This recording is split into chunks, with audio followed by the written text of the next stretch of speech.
ایک شخص کا بازو کٹا ہوا تھا، وہ سڑک کے کنارے بیٹھ کے دھاڑے مار مار کے رو رو کے کہہ رہا تھا، لوگو مجھے دیکھو اور عبرت حاصل کرو، میں دنیا کا وہ بدبخت انسان ہوں جو اللہ تعالیٰ کے غضب کا نشانہ بنا ہوا ہوں۔ اللہ تعالیٰ مجھ پر ناراض ہے، اللہ تعالیٰ مجھ پر خفا ہے۔ خدارا لوگو مجھ سے عبرت حاصل کرو، اور جو میں نے کیا وہ تم نہ کرنا، کبھی بھول کر کے بھی نہ کرنا۔ جو گناہ میں نے اپنی زندگی میں کیے، مجھ سے میرا رب ناراض ہو گیا، مجھ سے میری فیملی ناراض ہو کر مجھ سے بے وفائی کر گئی، میری بیوی بچوں نے مجھے چھوڑ دی، عزیز و اقارب نے مجھے چھوڑ دیا، عزیز و اقارب مجھ سے اس قدر نفرت کرنے لگے، اس قدر نفرت کرنے لگے کہ انہوں نے مجھے اپنے ملک سے بھی نکال دیا۔ اللہ تعالیٰ نے میرا بازو کاٹ دیا، اب میرا جسم بھی کٹنے والا ہے۔ خدارا بھائیو مجھ سے عبرت حاصل کرو، جو میں کرتا تھا وہ کبھی نہ کرنا۔ قریب سے ایک گزرنے والے شخص نے پوچھ ہی لیا، بھائی بتا تو صحیح تیری کہانی کیا ہے، تیرا واقعہ کیا ہے، تجھ سے عبرت حاصل کیوں کریں؟ آخر تو نے اپنی زندگی میں کون سے ایسے گناہ کیے، اور تیرا بازو کیوں کٹا، اور کس نے کاٹا، کس وجہ سے کٹا تیرا بازو؟ تو اس شخص نے روتے ہوئے اپنی زندگی کی دردناک کہانی سنائی۔ اس روتے ہوئے شخص نے کہا، اگر تم لوگ مجھ سے میری کہانی سن لو، مجھ سے میرے گناہ سن لو، تو نفرت کے مارے مجھے زندہ مٹی میں دفن کر دو۔ تمہارے اندر اس قدر نفرت کی آگ جل اٹھے گی کہ تم لوگ مجھے زندہ مٹی میں دفن کر دو گے، تم مجھے اپنے وطن سے نکال دو گے۔ لیکن میں چاہتا ہوں کہ تم میری کہانی سے آگاہ ہو جاؤ، تم اس حقیقت سے آگاہ ہو جاؤ، تاکہ تم ان گناہوں سے بچ جاؤ، اللہ تعالیٰ کے غضب کا نشانہ مت بنو۔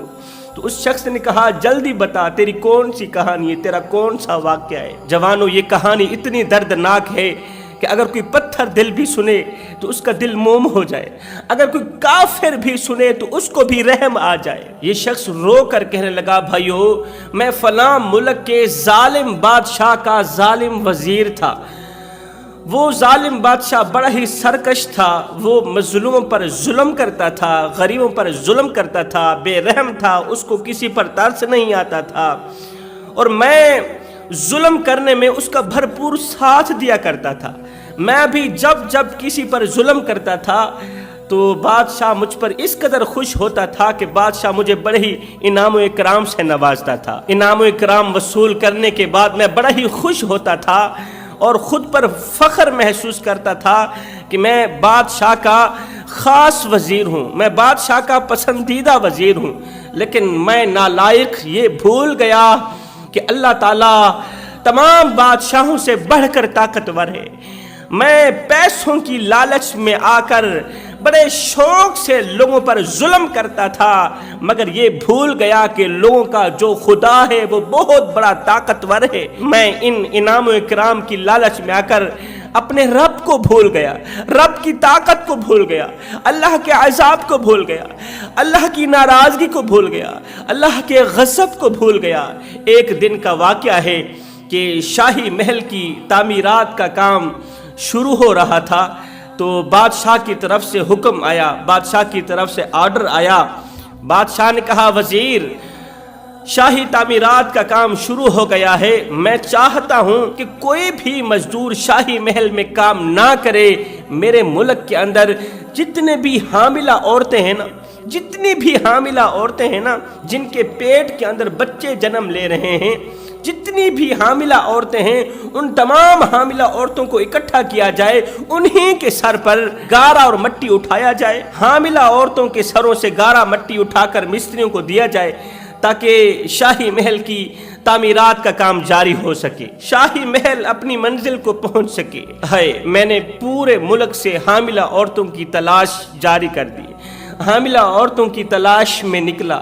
اللہ اکبر، میں نادان یہ نہ سمجھ سکا کہ جو حاملہ عورت ہوتی ہے وہ تو بیچاری پہلے سے ہی دکھوں میں مبتلا ہوتی ہے، تکلیفوں میں مبتلا ہوتی ہے، دردوں میں مبتلا ہوتی ہے، پھر موت کی سی اذیت پا کر وہ بچے کو جنم لیتی ہے۔ میں نہ جان سکا کہ حاملہ عورتیں تو پہلے ہی مصیبتوں میں مبتلا ہوں گی، لیکن بادشاہ کے حکم کو سن آنکھوں پر رکھتے ہوئے کیونکہ ظالم بادشاہ نے پھر مجھے انعام و اکرام سے بھی تو نوازنا تھا نا۔ اس انعام کی لالچ میں آ کر میں نے ملک کا چپا چپا چھان مارا، 1000 حاملہ عورت اکٹھی کی، 1000 حاملہ عورت اکٹھی کرنے کے بعد شاہی محل میں لے آیا، 1000 حاملہ عورتوں کو اکٹھا کر کے ان کو مزدوری پر لگا دیا، ان کے سر پر گارا ڈالا، ان کے سر پر مٹی ڈالی۔ وہ بیچاری حاملہ عورتیں جو پہلے سے ہی دکھوں تکلیفوں میں مبتلا تھیں، پہلے سے ہی دردوں میں مبتلا تھیں، کڑکتی دھوپ میں تتی ریت کے اوپر ان حاملہ عورتوں نے صبح سے لے کر شام تک کام کیا، رات ہو گئی۔ دوسرے دن کا جب سورج طلوع ہوا، کڑکتی دھوپ تھی، تتی ریت تھی، یہ حاملہ عورتیں بیچاری مرتی کیا نہ کرتی ظالم بادشاہ کے اور میرے ظلم سے ڈر کر، خوف کی ماری اپنے سروں پر بوجھ لاد کر، اپنے سروں پر مٹی لاد کر، گارا لاد کر مستریوں کو دیتی۔ کڑکتی دھوپ تھی، اتنے میں ایک عورت کے بچہ جننے کا وقت قریب آیا، بالکل ہی قریب آ گیا۔ یہ عورت کام کرتی کرتی، بوجھ اٹھاتی اٹھاتی، گارا مٹی اٹھاتی اٹھاتی زمین پر لیٹ گئی۔ کڑکتی دھوپ میں تتی ریت کے اوپر یہ عورت لیٹ گئی، رونے لگی، چیخنے لگی کہ میری مدد کرو، میری مدد کرو۔ میں اس کے سر پر کھڑا تھا، میں ایسے کہتا اٹھ کام کر، کیونکہ میری رگوں میں ظلم رچ گیا تھا، میرا دل پتھر بن چکا تھا۔ میں بادشاہ کو ہر معاملے میں، ہر موڑ پر ظلم کرنے پر ابھارتا تھا، ظلم کرنے میں ان کا بھرپور ساتھ دیتا تھا۔ میں اس بیچاری عورت کے سر پر کھڑا ہوں، بیچاری عورت میرے آگے ہاتھ جوڑتی رہی کہ اسی لمحے کے اندر اندر میں بچہ جننے والی ہوں، بچے کی پیدائش کا وقت بالکل قریب ہے، خدا را کسی عورت کو بلاؤ، میری مدد کرو۔ عورت کو بلا کر میری مدد کی جائے۔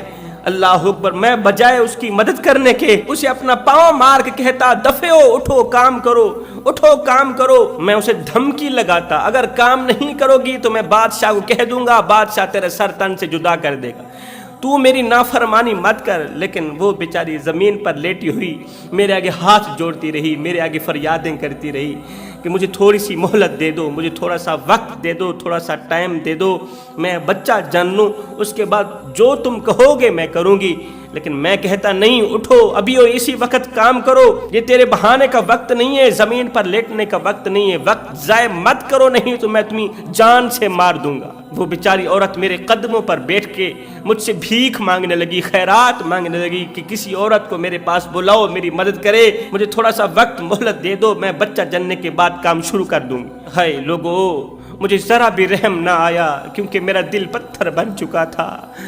جوانو، جب دل پتھر بن جائے نا، ایسے سمجھو دنیا بھی تباہ ہو گئی، پھر آخرت بھی تباہ ہو گئی۔ سب کچھ کرنا، یہ جو دل ہے نا اس کو پتھر نہ بننے دینا۔ پتھر دلوں کو اللہ تعالیٰ ناپسند کرتا ہے، پتھر دل کبھی بھی جنت میں نہیں جائیں گے۔ رسول کریم صلی اللہ علیہ وسلم نے فرمایا صحابہ، خدا نہ کرے اگر تمہارے دل پتھر بن جائیں تو ان پتھر دلوں کو نرم کرنے کا ایک ہی نسخہ ہے، کسی حکیم کے پاس نہ جانا، کسی طبیب کے پاس نہ جانا، بس میرے اس نسخے پر عمل کرنا، اس کا دامن مضبوطی سے پکڑنا، انشاءاللہ تمہارا پتھر دل نرم ہو جائے گا۔ جب دل پتھر بن جائیں تو ان پتھر دلوں کو نرم کرنے کا ایک ہی نسخہ ہے، وہ ہے مسکینوں کو کھانا کھلانا، وہ ہے یتیموں کے سروں پر شفقت بھرا ہاتھ رکھنا، وہ نسخہ ہے غریبوں کی مدد کرنا۔ تم غریبوں کی مدد کرتے جاؤ گے، اللہ تعالیٰ تمہارے پتھر دلوں کو نرم کرتا جائے گا۔ جوانوں، میں تو اپنے ہر ایک بیان میں یہ ایک جملہ ضرور کہتا ہوں کہ مظلوم بن کر مرنا، ظالم بن کر نہ مرنا۔ مرنا تو ہے ہی، مظلوم بن کر مرنا ہے، مگر ظالم بن کر نہیں مرنا۔ نرم دل لے کر مرنا، پتھر دل لے کر مت مرنا۔ اگر مرو گے تو یاد رکھنا قیامت کے دن حجاج بن یوسف کے ساتھ اٹھائے جاؤ گے، اگر ظالم بن کر مرو گے تو قیامت کے دن یزید کے ساتھ اٹھائے جاؤ گے، اور اگر مظلوم بن کر مرو گے تو قیامت کے دن مولا حسین کے ساتھ اٹھائے جاؤ گے، شہداء کے ساتھ اٹھائے جاؤ گے۔ اب یہ آپ لوگوں کی مرضی ہے کہ آپ قیامت کے دن حجاج بن یوسف کے ساتھ اٹھنا چاہتے ہیں، یزید کے ساتھ اٹھنا چاہتے ہیں یا مولا حسین کے ساتھ اٹھنا چاہتے ہیں؟ وہ میرے آگے معافی کی بھیک مانگتی رہی، مہلت کی خیرات مانگتی رہی، تھوڑے سے وقت کی خیرات مانگتی رہی، ہیلپ مانگتی رہی، مدد مانگتی رہی، لیکن میرا غصہ بڑھتا گیا کہ تو میری نافرمانی کیوں کر رہی ہے، میری نافرمانی کیوں کر رہی ہے؟ ہائے، جب میں اور زیادہ غصے میں آگ بگولا ہوا، جب اس نے میری فرما برداری نہ کی، نافرمانی پہ نافرمانی کرتی چلی جا رہی تھی، میں کہتا تھا کہ اٹھ کر کام کرو، وہ کہتی مجھے تھوڑا سا وقت دے دو، تھوڑی سی مہلت دے دو، میں بچہ جن لوں، اس کے بعد میں کام شروع کر دوں گی۔ میں غصے میں آگ بگولا ہو گیا، اتنے میں نے پتھر اٹھایا، غصے نے میری آنکھوں پر پٹی باندھ دی، میری آنکھیں بند کر دی، میں نے پتھر اٹھایا، ایک زوردار پتھر اس کے سر پر مارا۔ میرے پتھر مارنے کی ہی دیر تھی کہ اس عورت نے آسمان کی طرف دیکھا، نہ جانے اس نے کیا کہا، نہ جانے اس نے اللہ سے کون سا شکوہ پیش کیا، کون سی شکایت پیش کی۔ اللہ اکبر، ادھر سے میرا ظلم کرنا ہی تھا، ادھر سے جیسے ہی بادشاہ کو پتہ چلا کہ میرے ظالم وزیر نے ایک بار پھر سے ظلم کر دکھایا ہے، تو اس نے مجھے اپنے پاس بلایا، مجھے اور زیادہ انعام دیا، اور ساتھ میں کہا جاؤ نا اسی خوشی میں دریا سے کوئی موٹی تازی مچھلی پکڑ کر آؤ، شام کو ہم مچھلی کباب بنا کر کھائیں گے، مچھلی پکا کر کھائیں گے، جاؤ نا دریا سے مچھلی نکال کر آؤ۔ میں بادشاہ کا حکم سر آنکھوں پر رکھتے ہوئے گھوڑے کے اوپر سوار ہوا، سمندر کی طرف چل پڑا، دریا کی طرف چل پڑا مچھلی پکڑنے کے لیے۔ پیچھے اس عورت نے آسمان کی طرف دیکھا ہوگا، شاید ہی اس نے کہا ہوگا او میرے مالک، ان ظالموں نے تو میری ذات مٹا دی، ان ظالموں نے میرے بچوں کو قتل کر دیا، انہوں نے مجھے مار دیا۔ اے عرش پہ بیٹھ کے چھوٹی چھوٹی نظروں سے دیکھنے والے، اے تن بھی دیکھنے والے اور من بھی دیکھنے والے، اے باہر کی دنیا دیکھنے والے اور اندر کی دنیا بھی دیکھنے والے رب، مجھ پر کرم فرما، میری دعا قبول فرما۔ میں نے سنا ہے کہ تو مظلوموں کی دعا قبول فرماتا ہے، اور مظلوموں کی بد دعا تو ہواؤں کو پھاڑتی ہوئی، فضاؤں کو پھاڑتی ہوئی عرش کا دروازہ جا کھٹکھٹاتی ہے اور اپنی بات منوا کر ہی دم لیتی ہے۔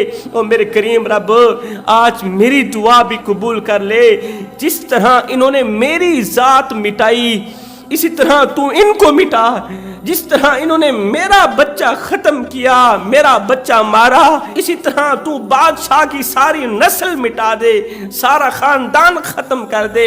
اللہ، اگر تو میری دعا قبول نہیں کرے گا، اگر قیامت کے دن یہ ظالم بادشاہ ظلم کرتا ہوا جنت میں چلا گیا تو میں مظلوم عورت جنت میں نہیں جاؤں گی۔